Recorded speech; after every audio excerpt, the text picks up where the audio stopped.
Well, hello, I'm Cheryl and I'm recording an interview, a birth story chat today with Hannah as part of the Simply Natal Healing Birth series for my channel. So, um, welcome. And if you haven't looked at the previous videos yet, then go and check them out. Today we're talking to Hannah about her birth with Rosie, as it's just approaching a year since that happened. So Hannah, would you like to introduce yourself first of all? Hello, I'm Hannah. I don't know what to say about me. I'm from Oxfordshire.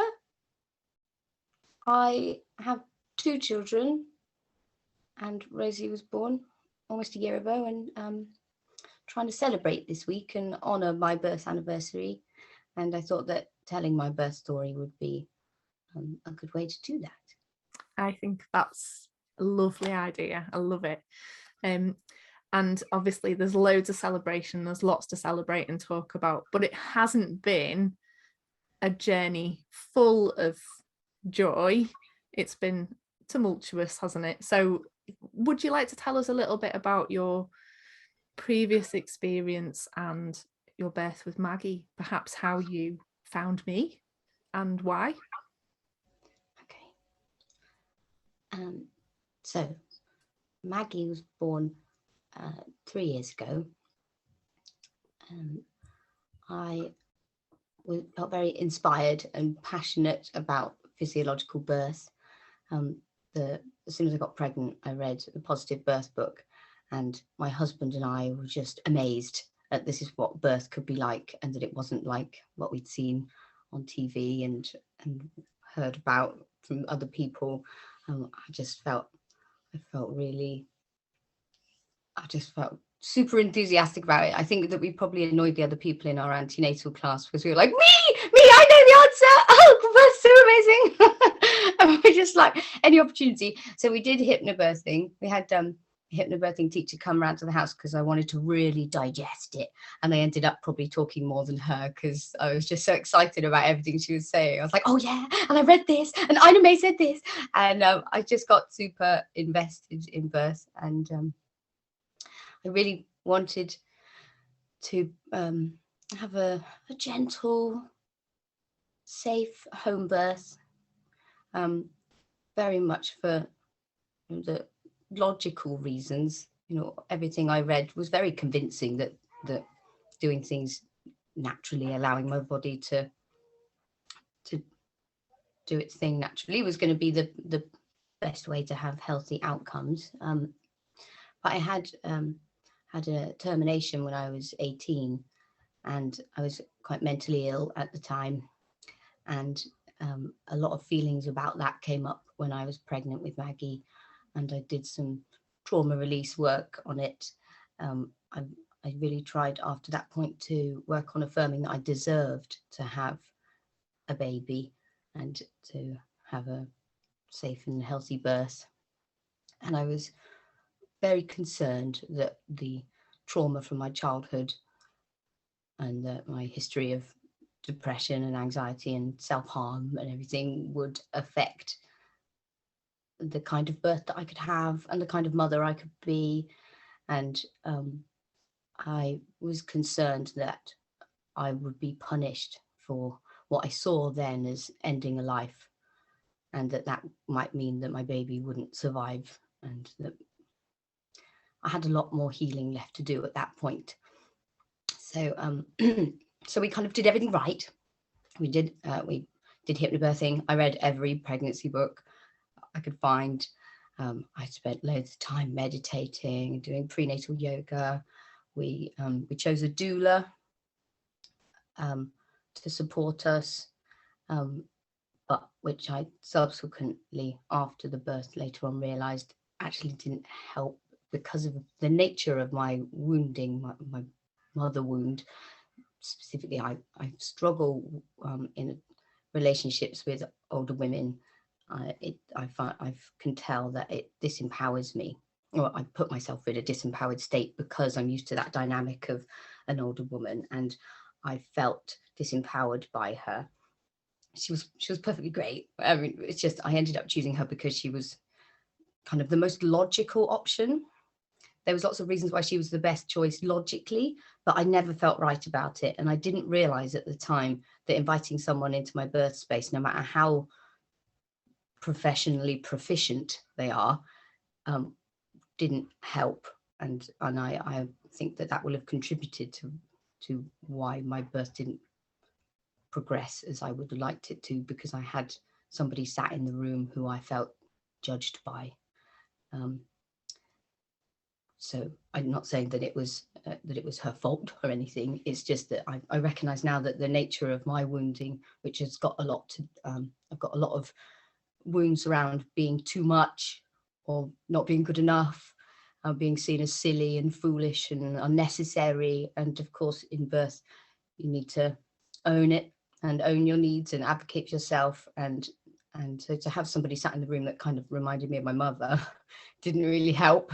So so we started at home, and it was beautiful at the beginning. And I think something I realized when I did some birth story medicine sessions with Pam England afterwards was that there were beautiful times in the birth, and it was so easy to just bypass what was beautiful in a traumatic birth. And she got me to draw pictures. She called them felt images. So I tried to really, it was very harrowing. It took me a couple of days to draw them because I really did feel every picture. And the pictures that I drew at the beginning were really lovely. And Sean and I, my husband, were really connected. It was just like we wanted it to be. It was lovely. And it seemed like everything was going well. But then after 36 hours of labour, I was very tired, and I was feeling really nauseous and being sick a lot, and that made me feel out of control. I've got some conditioning around nausea, not being safe, and stuff. So I was being sick a lot. The surges didn't feel like I was hoping that they would feel. I really did believe that birth didn't need to be painful. And I was so determined that I would do everything I could for my child to be safe, because I was so worried that they were going to be taken from me, that I would have kept going no matter what. It doesn't matter how much it hurt, how afraid I would have kept going until there was nothing left. And she was back to back. So there was a lot of back pain, and with the fear of being sick, I couldn't get into a comfortable position. I was in the birth pool for what felt like days, just so exhausted that I couldn't. I kept falling asleep, but I was afraid to fall asleep because I knew I'd wake up to the blast of a surge, and it was a bit like torture. But I could have coped with all that. I could have overcome that and felt really like, yes, I did it, and I would have kept going. But they said her heart rate was dipping or doing something that was concerning anyway. So they said that we needed to transfer by ambulance, and then so the transfer obviously was terrible, and I just couldn't. I felt like my heart broke a little bit at that point. In the images I drew for Pam, at that point I drew Sean and I separate. So up until that point we'd been together, looking at each other, everything had been together, and then we broke apart, and I drew like a zigzag between us. I felt like we broke a bit then, and so that's like the first layer of my trauma. And then so we got to hospital, and I asked for an epidural very quickly, and the kind of, it was just felt like it was descending into the scary medicalized birth that I'd worked so hard to avoid. And after the after the epidural, they checked me and said that I was fully dilated, and everybody was relieved. Our doula was really happy, and we were telling the family, oh, we're just going to rest for a bit and then we'll push. And I thought, it's okay, everything's going to be all right. It's all been worth it. Baby's going to be okay. And then suddenly they said, no, she has to come out right now. And they were, then it was kind of scary forms and talks of hysterectomies, and no, you can't have anything on your birth preferences. I'm proud of myself that even in that moment I was like, so can you do any of this stuff on the list I've got for cesareans and theatre? And they're like, no, we can't do any of that. It's an emergency. And so that was all. And so I had an emergency forceps delivery, and I'm talking about this too much because it's supposed to be about Rosie's birth, but essentially we're just getting the context though, aren't we? And thank you. I could just go on. I don't want to interrupt you as you're talking, because it's lovely hearing you talking anyway, but I realise that there's loads of stuff in there that you've said already. Condense it. And I mean, I'm not saying that you're saying too much. I just mean I'm grateful for everything that you've shared and how personal it is as a story as well. So thank you. And and I know the story already, so I think it's relevant though to know where I came from, isn't it? It's really relevant, and it's interesting for people coming to watch this to see where you were coming from when you were coming into Rosie's birth. You already recognised all the things you were bringing into Maggie's birth, and then you had that and more to bring into Rosie's birth, didn't you? So tell us how that ended, how that birth experience. The endless back-to-back scary pain that I hadn't anticipated, then the trauma of having to transfer to hospital, then the emergency delivery, which was absolutely not what I wanted for my baby. And but when luckily I was able to join in to push enough to get her out, because otherwise they would have had to surgically deliver her.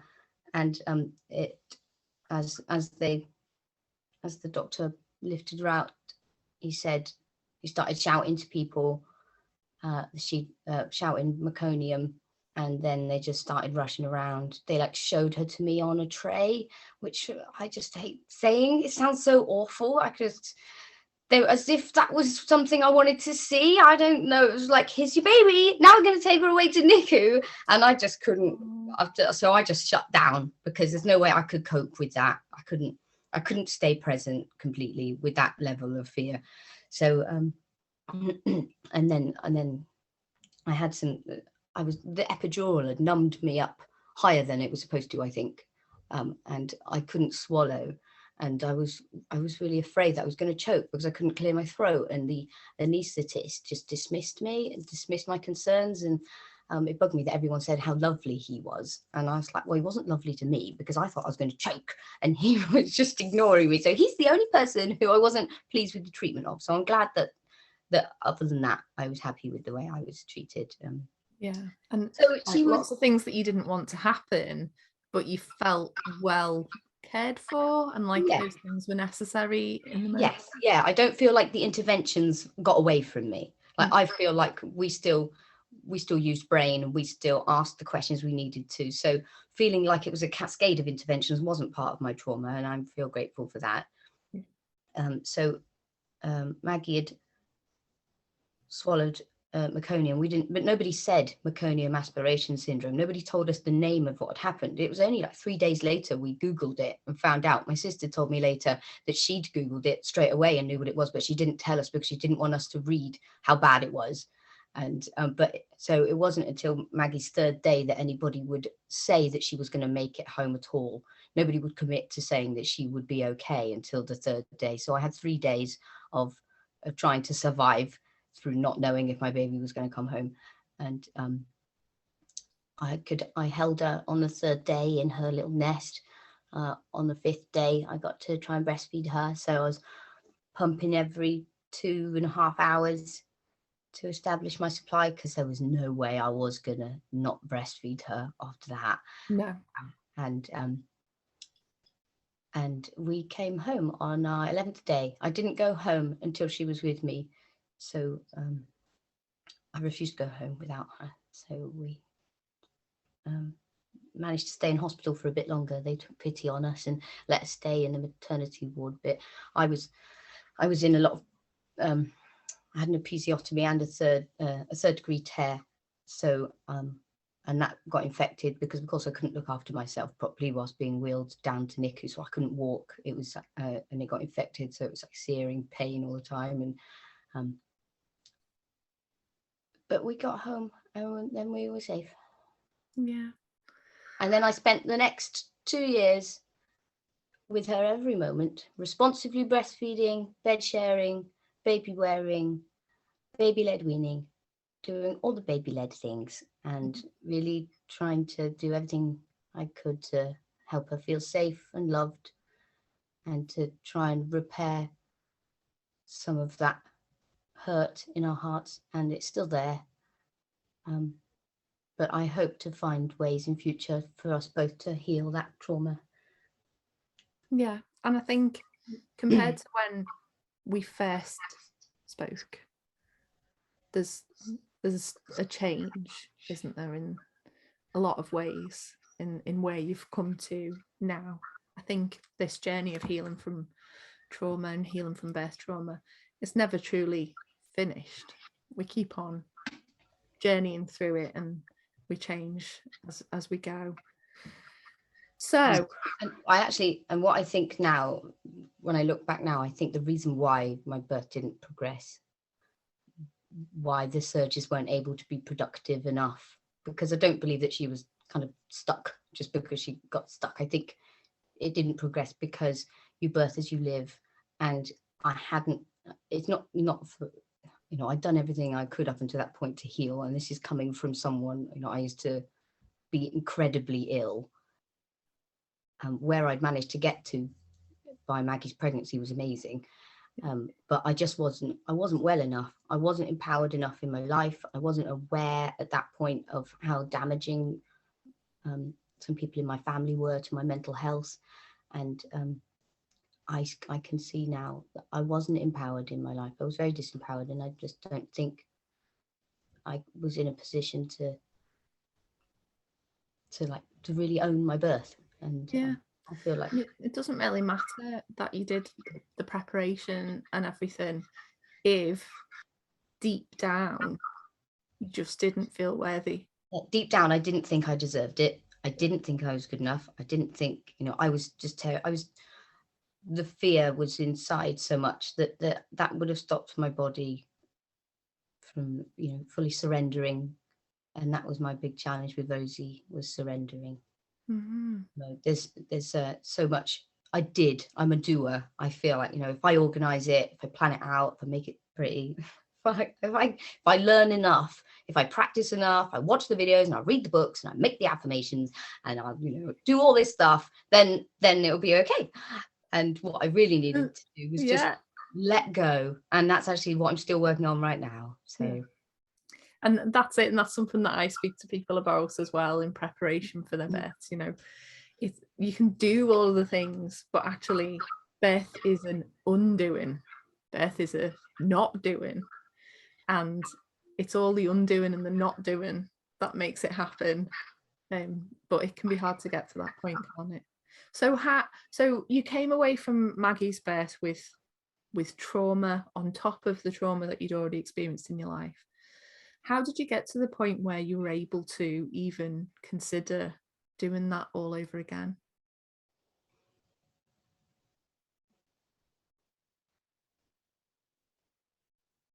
Well, it just hadn't put me off birth.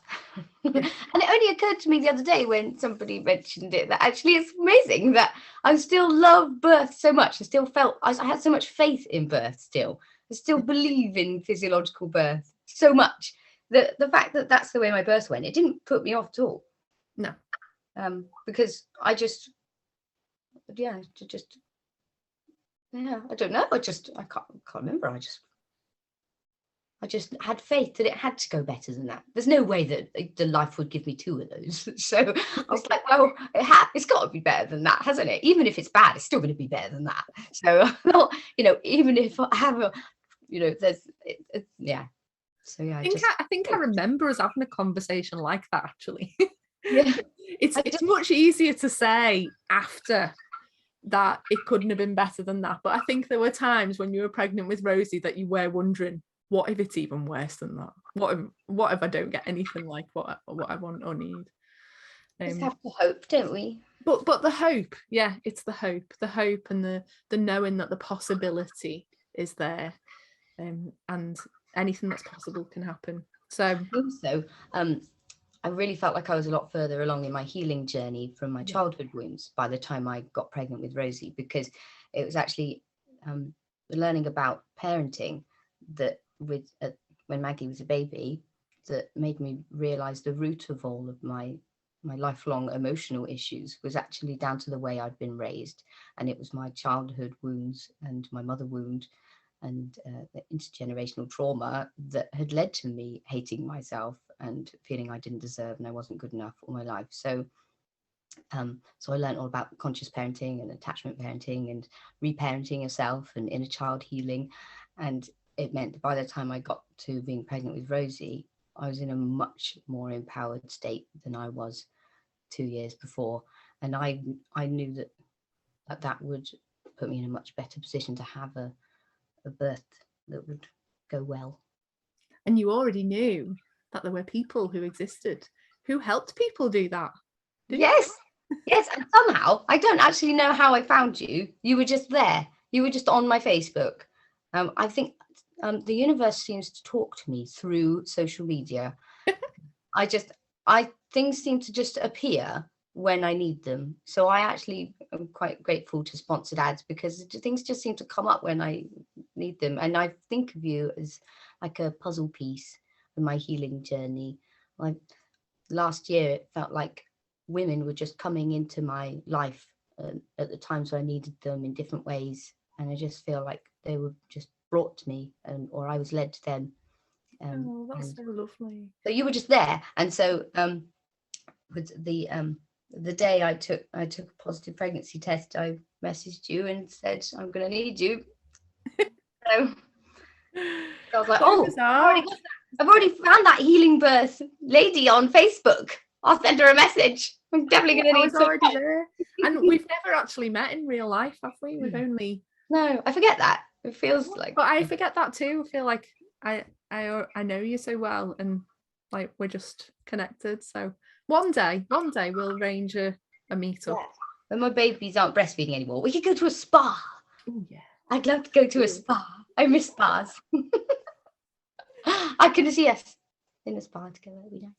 Definitely, we'll do that. That's on the list of things to do. So tell us then, because we're here to celebrate Rosie's birthday, tell us how you got to the point of being prepared for Rosie's birth. What did you do differently or the same? So I felt drawn early on in pregnancy. I was led to the feeling that it was time to try and address my sexual shame, which seems like an odd thing to prioritize, perhaps, when you're trying to prepare for birth. But actually, that decision is what led me to have the healing birth. It was just part of my puzzle. I found a sacred intimacy mentor from LA. I was looking at for podcasts about healing sexual trauma and shame on Spotify, and I found her podcasts, and I looked at her website and I sent her a message. And I was having solution-focused hypnotherapy at the time with a wonderful lady called Jane from Oxford, and she was super supportive through my healing the kind of year before, and it was a big step to say I'm gonna end seeing her, which I could depend on. And she's kind of like how I wish my mother treated me, really encouraging and affirming and validating. And it's just like she would celebrate me every week, and we would just spend the hour talking about how great I've done, and I just feel really good. So it was a big deal to say I'm going to end that, and instead I'm going to go with this completely unknown tantra lady from America. So I was really scared to make that decision, and I was really proud of myself for doing so. And I'm so glad I did now, because it was fairly pivotal to the rest of my pregnancy journey. Yeah. So we what we started working through every week was looking at the chakras, the energy, the main 7 energy centers within our energetic body. And every week we would talk about healing modalities and tools and techniques we could use to balance that chakra. And I'd always felt very interested in spirituality, but as a child I didn't have anybody in my life who had any kind of faith or spiritual practices, and so I didn't have the vocabulary to describe the things I felt and it was the first time in my life that I've ever had a kind of spiritual mentor, someone that didn't think that this was a load of rubbish and over the top and stuff. And I really feel like it put me on a path to becoming more fully who I am. Yeah.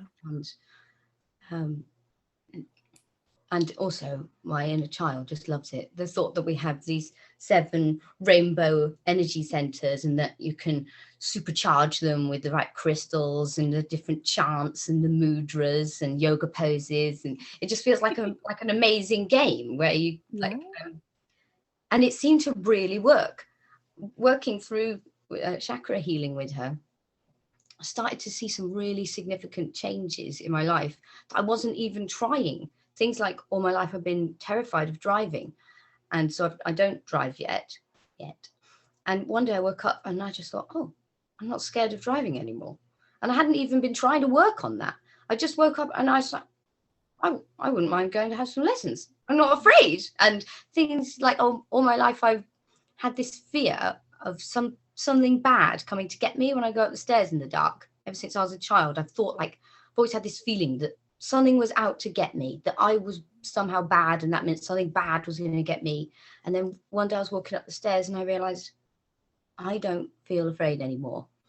And I wasn't trying to do anything about that. And so there was lots of things like that which just showed me this is working. I am healing. And as part of that, I started to feel confident I started to practice working on boundaries with people. I decided to not have contact with my mother anymore because the relationship was damaging me. I just started to advocate for myself more, to stop worrying so much about people pleasing. And it just seemed like my healing just went really fast, and very quickly things were just changing. I started to look different. As a child, I always loved bright colors and hippie shops, and I felt so drawn to incense and crystals and like tie-dye and stuff. And but I'd shut myself down and made myself small and compliant and convenient and acceptable, and I'd made myself kind of I'd put myself in like a little box. And I feel like for the rest of my pregnancy I just bloomed, and I practiced all the time. I'm always practicing taking up space, speaking my truth, saying things to people even if it's hard, making difficult decisions no matter what anybody else thinks, because it feels right for me. And I just became, as the days go on, I just became more colorful, bigger, more just more me. Yeah, you like taking back those layers and just finding yourself underneath. Like uncovering. Yeah, it's like I was peeling off the conditioning and the wounding to reveal more of like the butterfly that I was inside. So I kind of, and being big and having a big belly at the same time, and feeling every day I would just feel so full of creative magic and so bountiful and blossoming. And I love having a pregnant belly, and I would cover myself in colors, and I had big blue hair, and I just walked down the street and I felt so big and proud and pregnant, and it was just a beautiful time. I felt so full of hope and anticipation. And part of my birth preparation was really focusing on the logical reasons why this birth is going to go better. And I had an A4 list of reasons why it was going to go better. And I would just I would read them. I've had it on the wall. And there was, essentially, I was just a lot more well. There's a lot less conditioning bogging me down. I loved myself a lot more. I was connected with my inner child, which I wasn't before, and that's been hugely important. I was too afraid to connect to my inner child before, and then discovering that actually I've never been broken, I'm just wounded, meant it's just changed everything. And and then when you first got in touch with me, because I just looked at those messages before we started recording, didn't I? When you first got in touch with me, you said, well, we did hypnobirthing last time, so what is it that you do that's different? And I think you came to it feeling a bit like, well, what's the point in doing hypnobirthing again when we've already done it? How did that work, and how did things change for you there? Well, I mean, we definitely learned more things the second time. There's always more you could learn about birth. Always. So I absolutely didn't mind going over, because it had been a couple of years, and it's such powerful stuff. We need to know, the more messages we can get going in there that birth is safe and normal and doesn't require medical intervention all the time, the better. So I suppose I just wanted to know, that I was going to be doing something. I felt like I had to, and I did. The entire pregnancy I was just go, go, go, healing. What can I do next? What do I need to do? What chakra needs work? Wah! All the time. And then it was only quite near towards the end I realized, oh, it's surrender. Surrender is what I need. Yeah. And then but I decided that my birth was going to have a theme. I was so into chakra healing. I just think they're the most fun and everybody should know about them. But I decided that what I needed for my healing birth was to feel safe and supported. What I feel, because one of the big thing that I feel like impacted Maggie's birth was I didn't feel safe inherently, like in the world. I didn't feel safe in the world, in the universe. I didn't think the universe loved me. I thought the universe wanted to get me because I was an evil person who was inherently bad. So I really wanted, with Rosie's birth, to focus on how the universe loves me. Look how the universe is bringing the people I need into my life. Look how it's giving me the pieces of the puzzle and supporting me to do the healing I need to do. So I decided to have crown chakra themed birth, and everything was purple.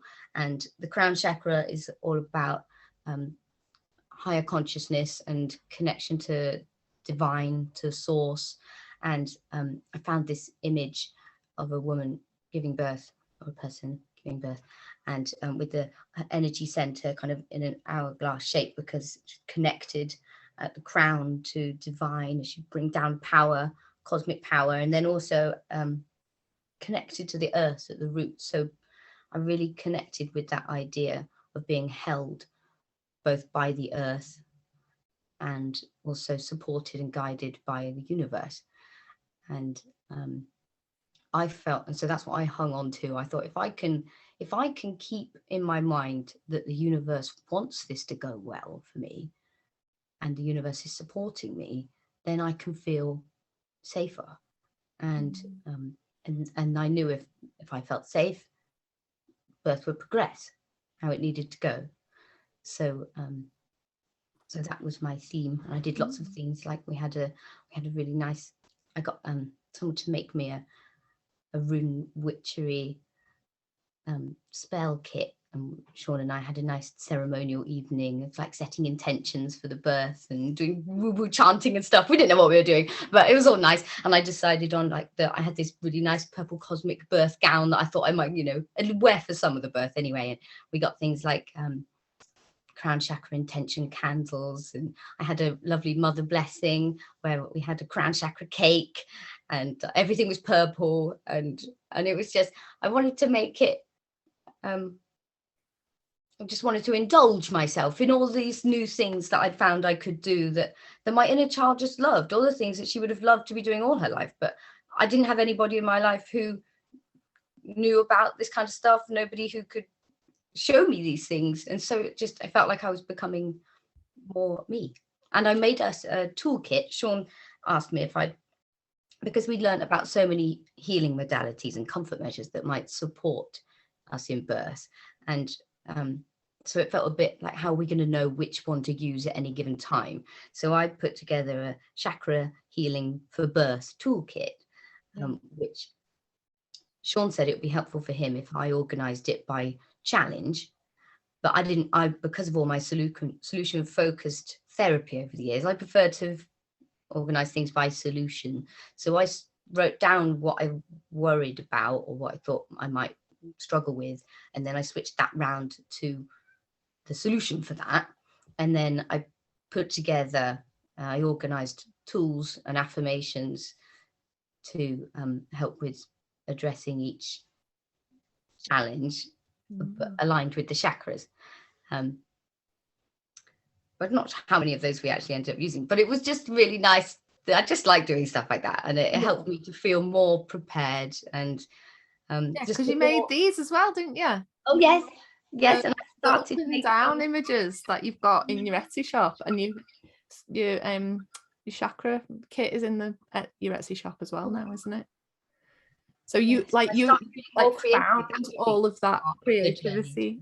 I remember us having a conversation about you saying one day you would like to create art and do that thing, and I think we had a conversation around it, like when is one day, like kind of thing. I don't know, it was like a seed, wasn't it? I was talking to my sacred intimacy mentor about it, and she said, you just lit up then. She was like, that is your purpose. You totally just came to life talking about that. You looked so excited. And I was like, oh, well, yeah, I would really like to do it. But, I don't know how. I'd have to have a plan and think about shipping and what would I make? And I'd need to have, I need to consider the products and blah, blah, blah.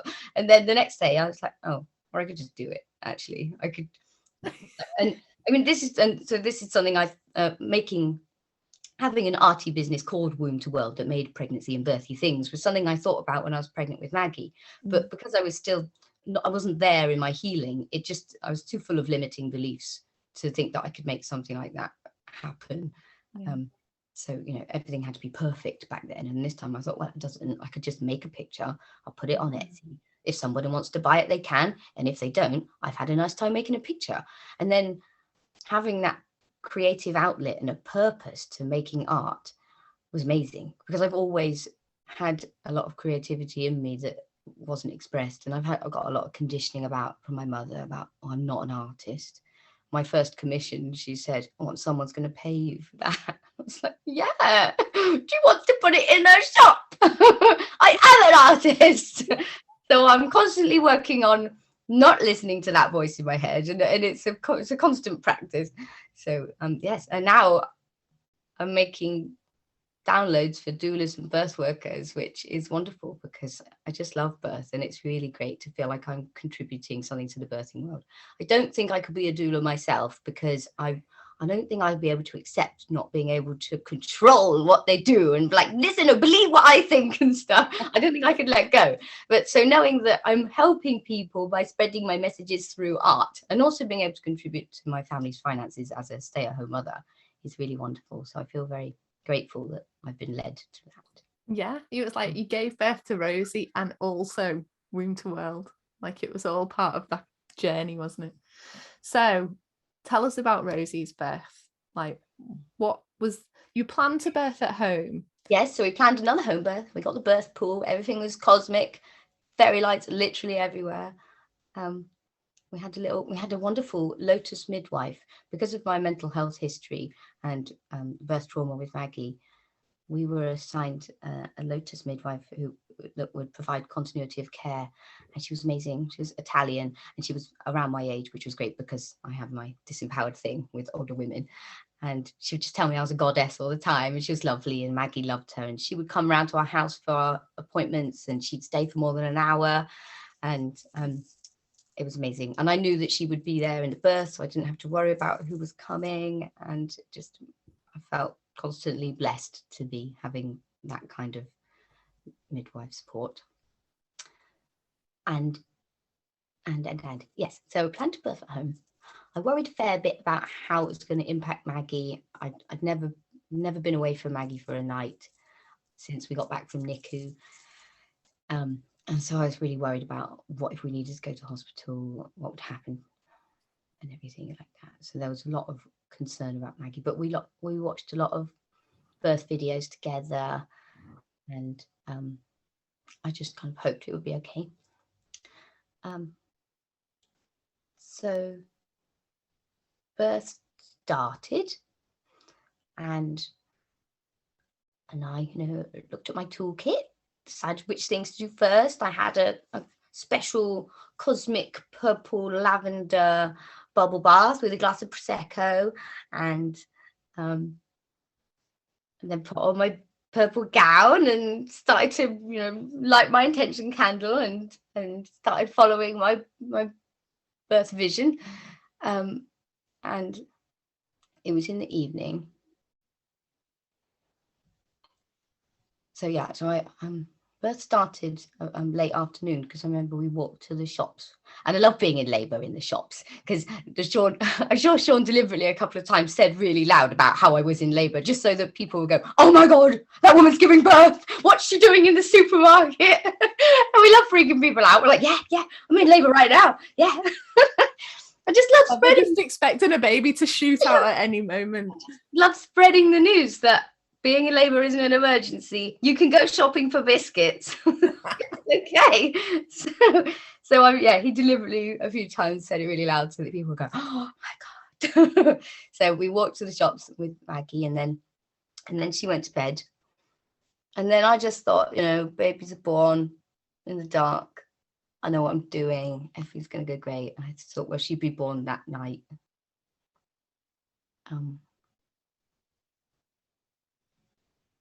Oh dear, I hope I'm not remembering this wrong. I can't remember if it was that night or the next one. I'm going to go with, I think it was one. It was that night that, things continued, but then you got into like early hours, didn't you? So I suppose I was struggling to surrender to the surges. And so although I wasn't I think I'd been having like small surges throughout the day as well, actually, I think. So it felt like longer. They'd been building throughout the day. And then I just wasn't surrendering. I was tensing up. I had I tried getting in the bath. I put a towel over me. But every time one came, I just panicked. And I had anticipated when I was preparing for birth that might happen. I didn't know what it was going to be like after what happened last time, of how long it was, how exhausted I was, the sickness, the back-to-back pain that was obviously made a lot worse by the fact I was inherently afraid of life and the universe. Everything that happened, I was prepared for the fact that I might not be able to surrender. But I didn't have a plan B, really. I just had to hope that it would be all right and that I'd done enough, or not done enough. But I couldn't surrender. So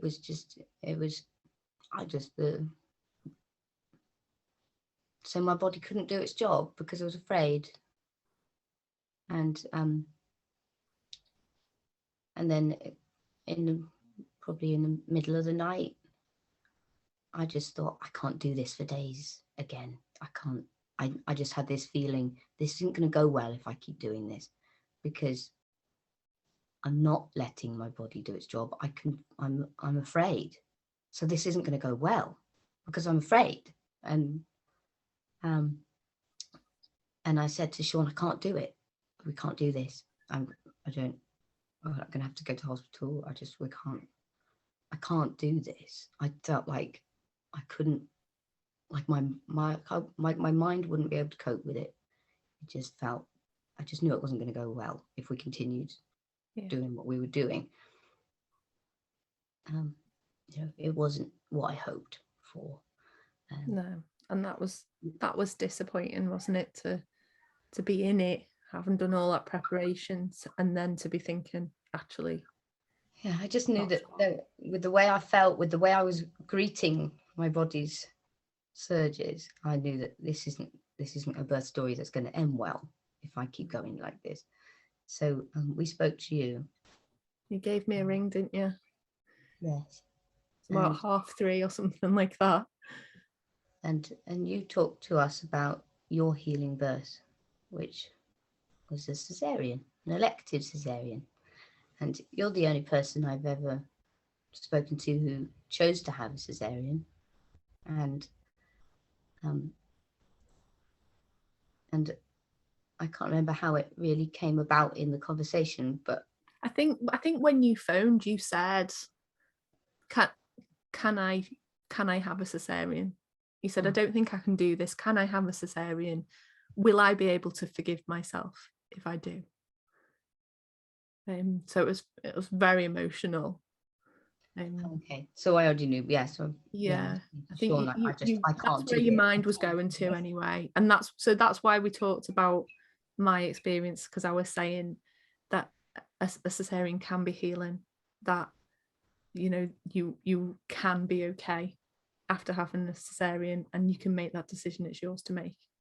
And we talked for a long time, didn't we? Was it about an hour or something? I can't even remember. It's a while.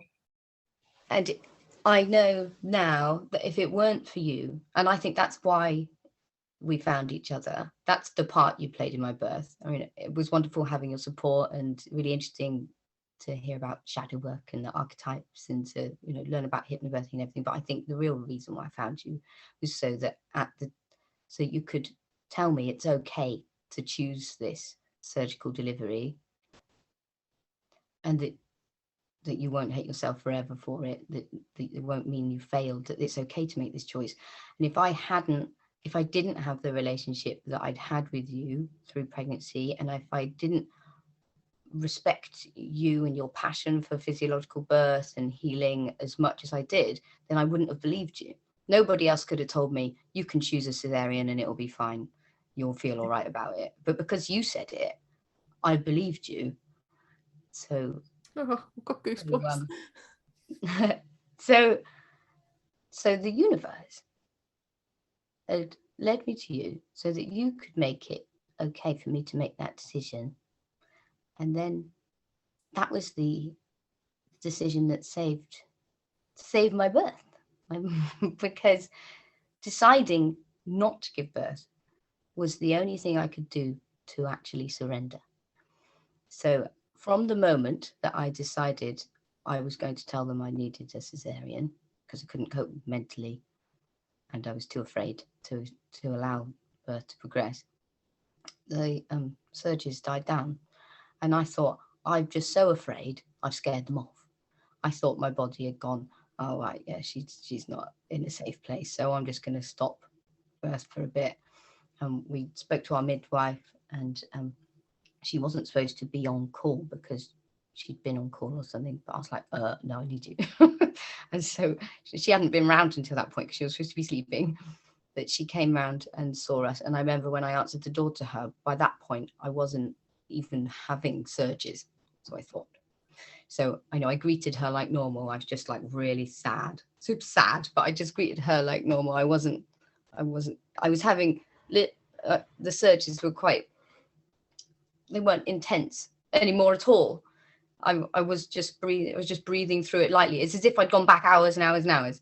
So we just thought, she didn't check me or anything. She knew I didn't want examinations, and she agreed that having a cesarean she agreed that was okay, that they could do that. She called the hospital, and they got things. They said she went ahead to get things ready and to prep them for my arrival, and then we gathered our things, came and woke up Maggie. My sister came round to be with her, and I tried so hard to keep it together so that Maggie wouldn't think everything was an emergency. And I was really proud of myself for not falling apart when I said goodbye to her, because it was so hard. And I was kind of falling apart at that point. I just couldn't. I felt so disappointed in myself, I suppose. I don't know. It was just sad that after everything I'd done for both births, I want neither of them were going to end up the home births I wanted for my babies. So I've just cried all the way to hospital, but I wasn't really having surges. I'd taken the TENS machine off. Don't think it was doing anything for me anyway. So we went to hospital, and I was just like normal, talking normally. I was having like cramps, but nothing major. Nobody checked me at the hospital because there was no point. I wanted a cesarean, and it didn't seem like I was that far progressed anyway.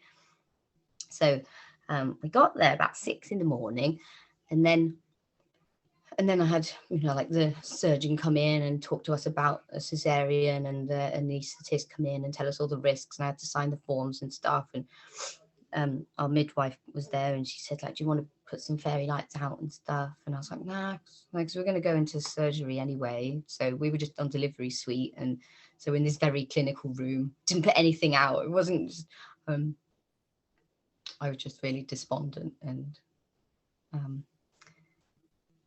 so I was just waiting, for it to be done for me, because I just thought, I can't do it. And then about 10 o'clock, they put me they gave me a gown and everything, and I put on some makeup. I refreshed my makeup. I was all red from crying and stuff, but I tried to fix my hair and put on some makeup because I didn't want to look like I was devastated in the pictures that Sean would take during the delivery. So I was still having little surges, but as I was putting on my mascara, like talking to them, doing my makeup, having little surges, and then they're like, okay, well, you can go through to theatre now. So we walked down the corridor to go to the theatre, and I was having surges at that point, and actually I was having to stop by that point, and to stop and breathe through the surge, but still it was like no big deal. It was just, I would just stop and lean against something and breathe a bit. I was having some like pain in my bum. Well, not pain, but just kind of like a pressure, like I had a bit of a pointy poo or something.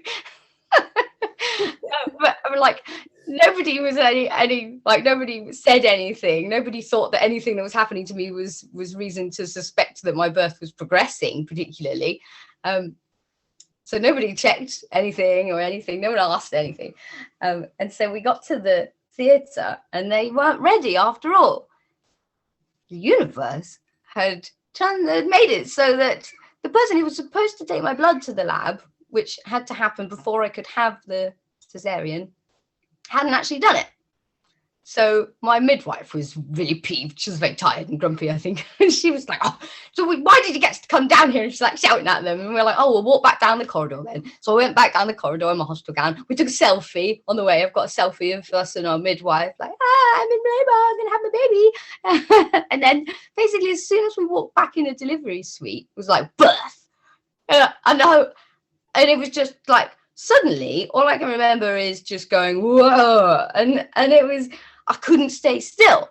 I was like leaning on the hospital bed, and I was jumping up and down, and I had slippers on. And I remember just like jumping up and down like a bunny. But so I was leaning on the bed, but just jumping up and down constantly. Obviously, I had a lot of down energy coming, and I was trying to discharge it into the ground. And it just seemed like everything suddenly it was just birth was coming. And then I was in transition, and then they were like, oh, I think we might have to check you. And I was like, how are they going to get the epidural in when I can't keep still?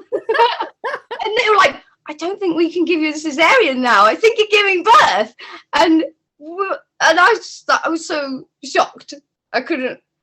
We were just walking down the hallway a minute ago, and they were going to give me a nice, calm cesarean. And suddenly I was like singing and jumping.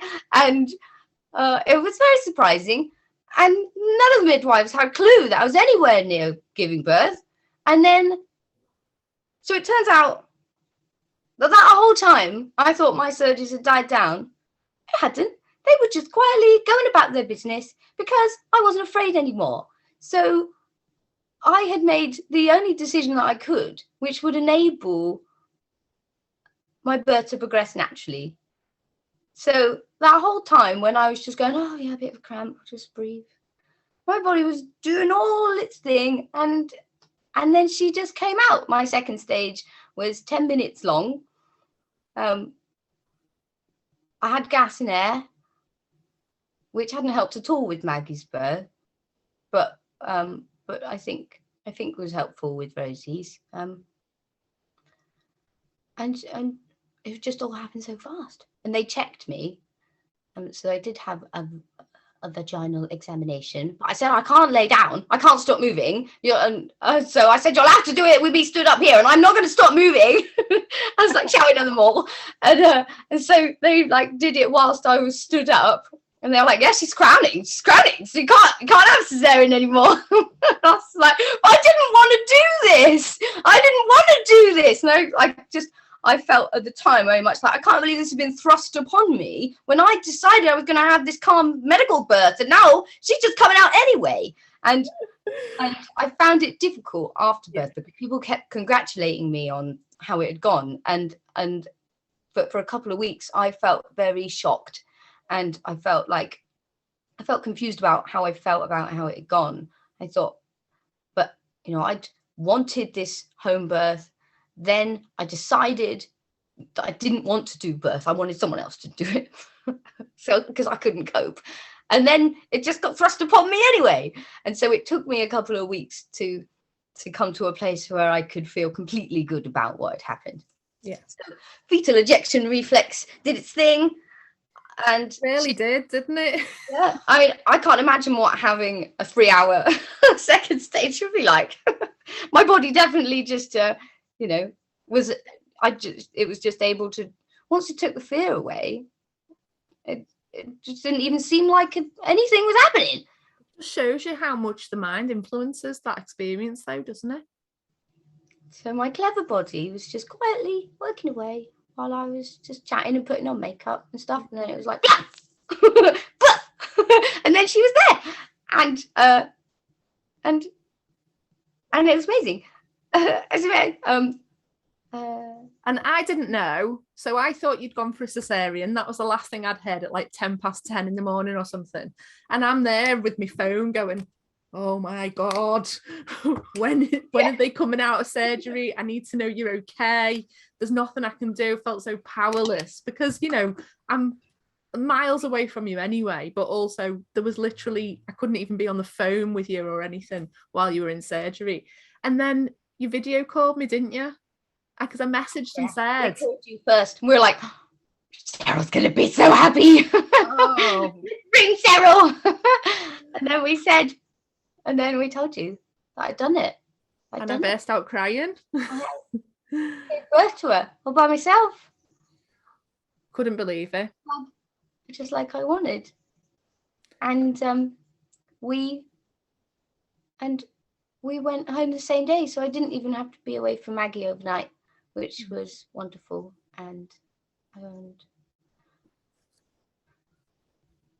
So, in summary, I did get my crown chakra birth in a way because the universe really did look after me, and I was led to make the decision that I needed to make to have the healthy, unassisted birth that I wanted.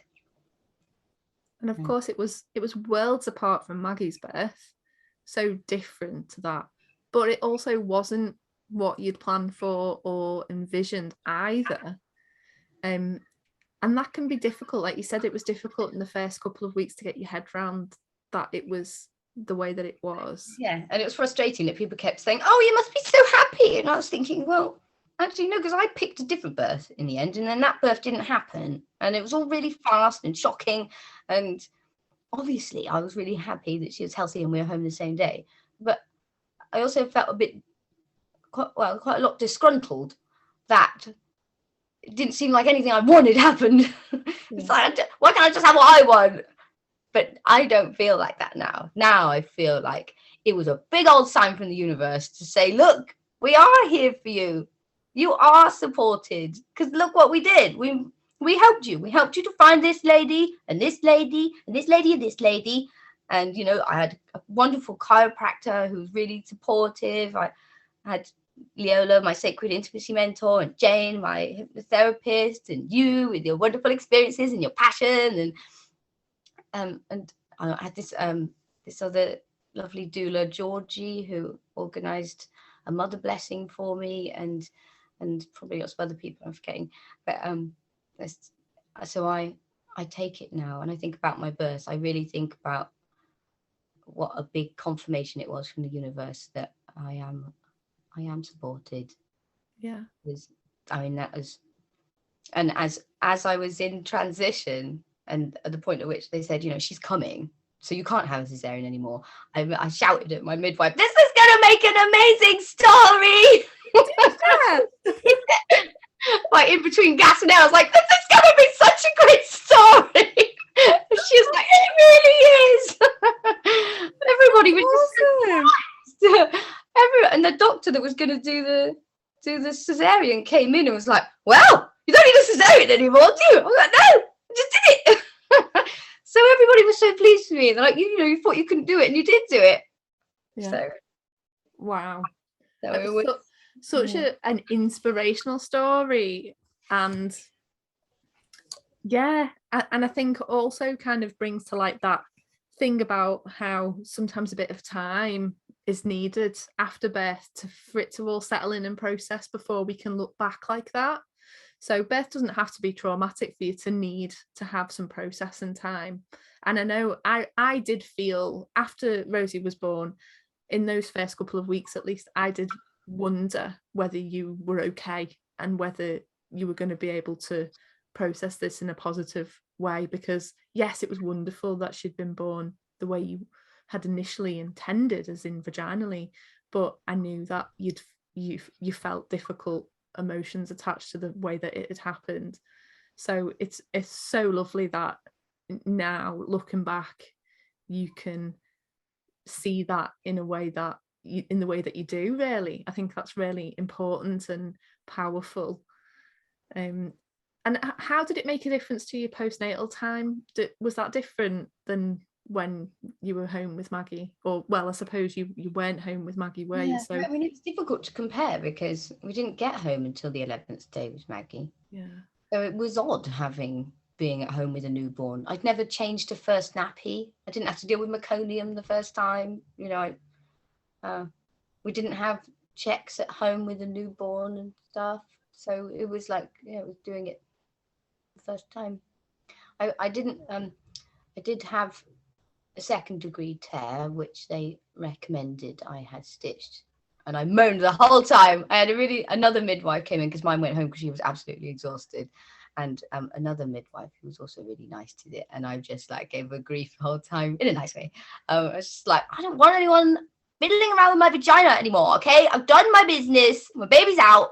And I think it's amazing how and Sean always says how he thinks it's amazing that 1 minute I was like, whoa! Like they said, all the midwives said I sang her out, and it was really beautiful to hear. And it literally was just one long note. I was worried. I said to one of them, "I'm sorry I'm making so much noise." And they're like, "No, it's beautiful."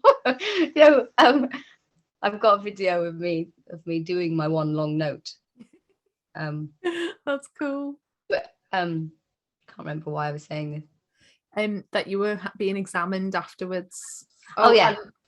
So Sean thinks it's amazing how 1 minute I was like super intense, giving birth, baby coming down, and then as soon as she was out, I was like, huh. Yeah.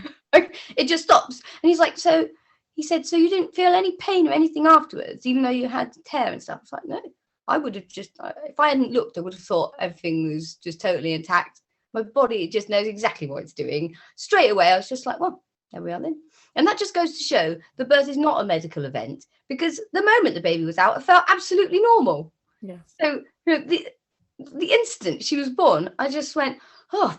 And I got on video of me going, "What the fuck was that?" In like really thick gas and air voice. I just went, "What the fuck was that?" And Sean thinks that's hilarious. So that's the thing I said after she was born. Very romantic. I was just like, I can't believe what just happened. I think anybody would be shocked by that, though. There was no build up. It was just like literally, oh, she's coming now. So yeah. So you had a second-degree tear, but that was not as bad as the injury that you'd had the first time. So I could look after myself and stuff. What actually was most aggravating in the initial postnatal period was I had a graze, and the graze was really stingy. And I felt really grumpy about that. I thought, well, I haven't got a big tear this time, but I'm still in pain. And it's really annoying. Like, you can't, I feel like the graze was more painful than anything. And so I felt like that made me grumpy. I felt like I couldn't get comfortable because of that graze. But a lot of people say that about grazes, that they're worse than the actual tears. How long did that take to get better? Felt like ages. I think 2 or 3 weeks until I felt comfortable, which really does impact. And then I sometimes I think, is it because I tried to join in with the fetal ejection reflex? I think not.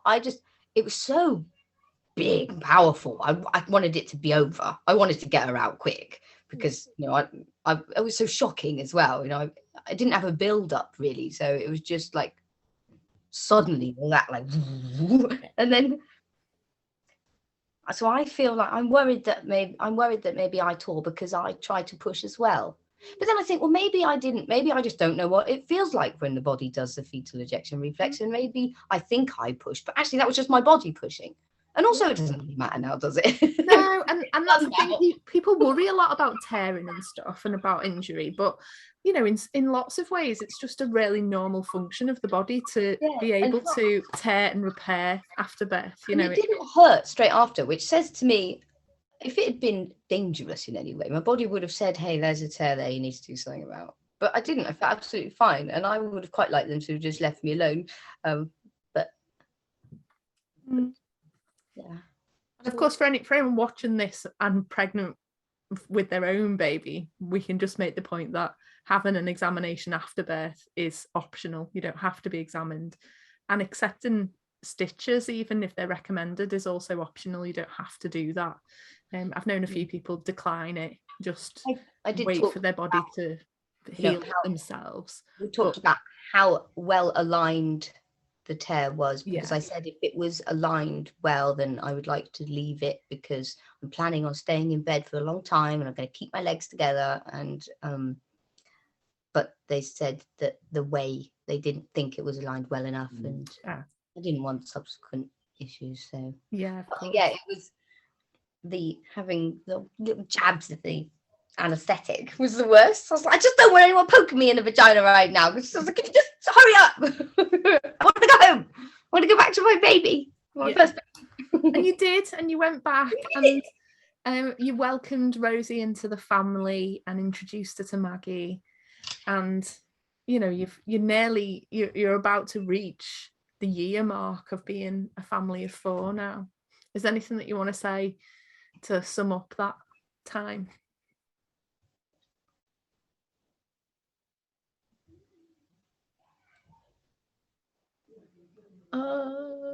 It's hard, isn't it? It's hard having more than one child. It is. But what people say about how nothing lasts forever, you know, is definitely true.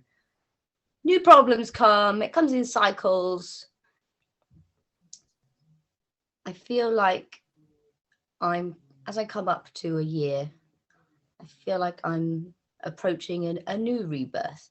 I feel like I was reborn in my pregnancy last year. And as Maggie was the catalyst for me discovering the real root of all my mental health issues and therefore a way to heal them, I feel like Rosie has been the catalyst for me uncovering more of who I really am and therefore continuing with my healing. So I really feel like my babies have been the making of me, or the unmaking. And we have to be unmade before we can build ourselves back up again, don't we? So I'm I'd love to inspire other women to honor their birth anniversaries and tell their birth stories. And it doesn't matter how long it's been since your birth or whether it was good or bad. I feel just as much like I want to honor Maggie's birth as I do Rosie's birth. I don't feel more like celebrating Rosie's just because it was less traumatic or because I did it without intervention.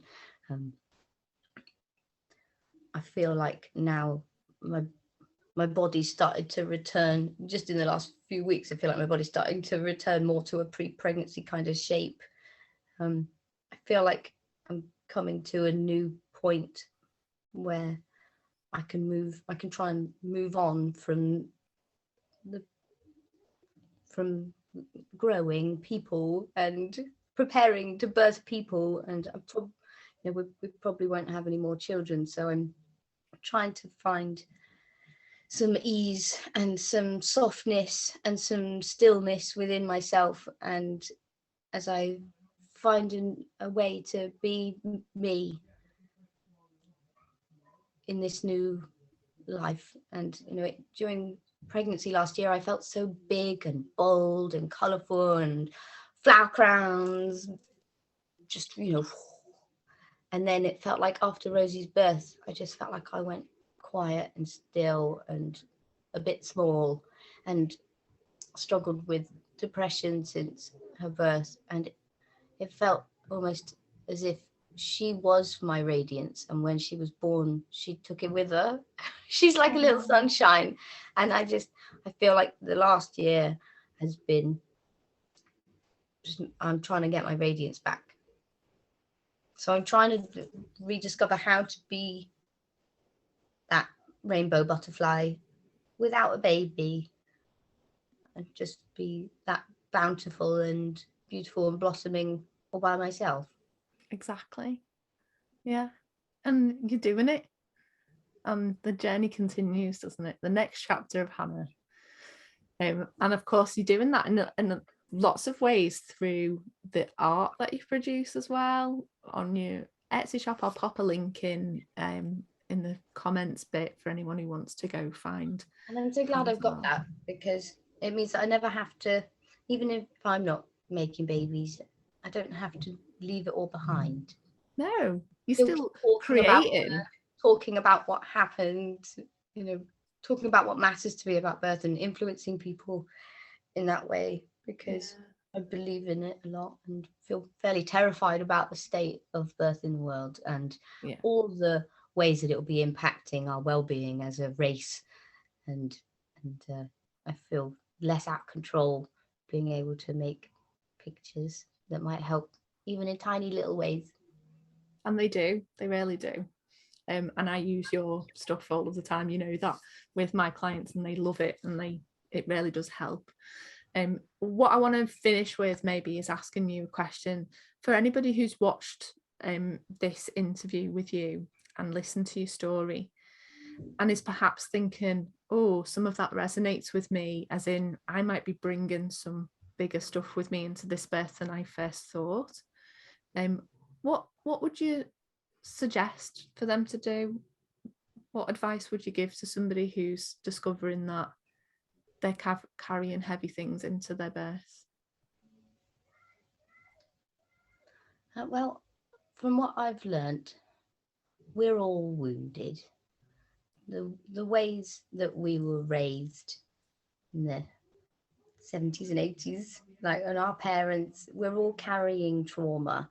And it seems like the majority of people just dismiss their needs, don't feel empowered, don't feel they can speak up for themselves. We're conditioned as children to be acceptable, be quiet. We're told we're too much, that we're silly, that our feelings don't count.